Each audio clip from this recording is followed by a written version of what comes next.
In this video, we're going to be drafting, cutting and sewing a cowl neck top. So let's get right into the video. Stay tuned.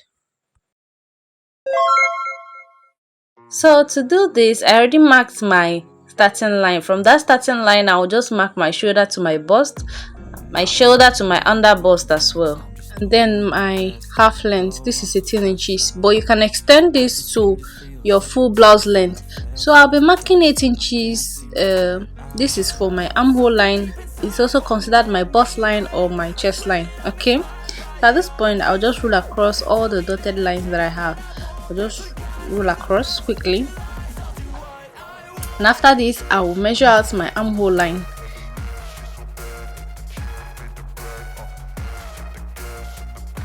So at this point I'll be marking 8 inches. Sorry, it's out of the camera, I'll show you. So, and then I'll also mark 8 inches for the length of my armhole. I'll be connecting it with a straight line.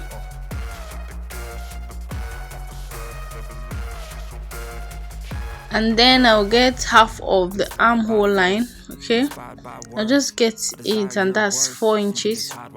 So at that point I'll just quickly do the normal thing. I'll come about ½ inch, then connect it with my armhole cowl,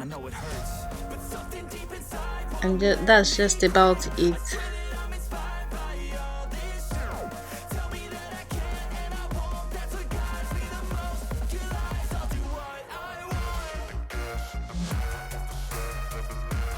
Now just quickly mark my neck width of 3 inches and my neck depth of 3 inches, just using the normal stuff. You can even use 5. This one doesn't really count no matter what you're using. Okay, so just quickly do this and then curve it out. All right,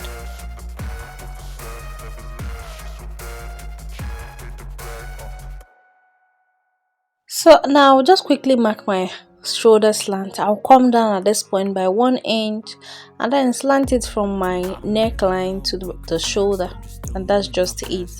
Now because I'm going to be cutting the back of this top first before cutting the front, I'm going to measure out my bust, my bust measurement, my waist measurement, all this plus my allowance. So my bust is actually 9.5, so at 11.5 I'm marking. This is 9.5 plus my allowance. All right, so I will do the same for my waist measurement.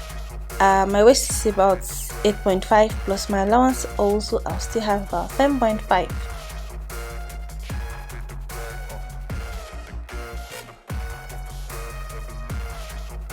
So I'll quickly connect the dots. You can quickly use a free hand.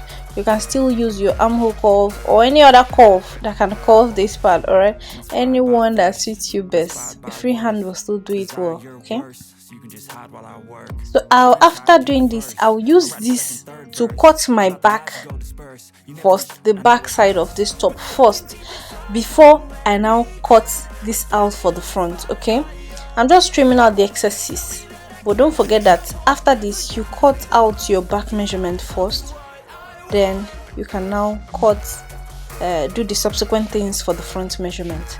Okay, so don't forget that from my shoulder to my bust is 8 inches, and at that point I'm going to be cutting just like this. So here it depends on how you want this part to drop. You can use 5 inches, you can use 6, you can use 8, as much as you want it to drop.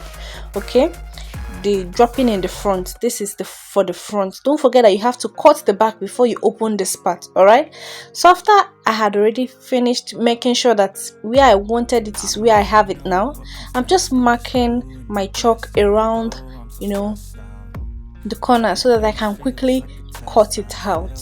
This top is so simple to make, and in fact it's almost like the simplest to make. All right, so this is just it, and then I'll just use my scissors to trim out where I had marked.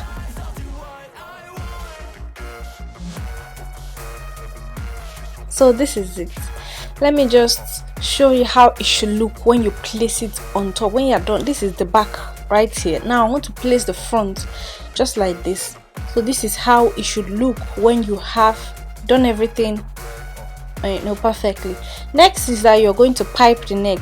If you want to use a facing, you can use a facing, but me, I'll just use an overlocking machine to just weave it and then pipe it. That's all I'll be doing for this. Okay, just this way, piping it, and then I'll also do that for the back neck as well. And then let me just show you how it looks. It's very easy to do. So this is how it looks. Now with this, you're practically almost done with this top.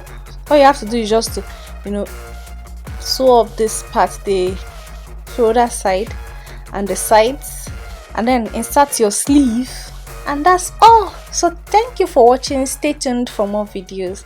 Bye.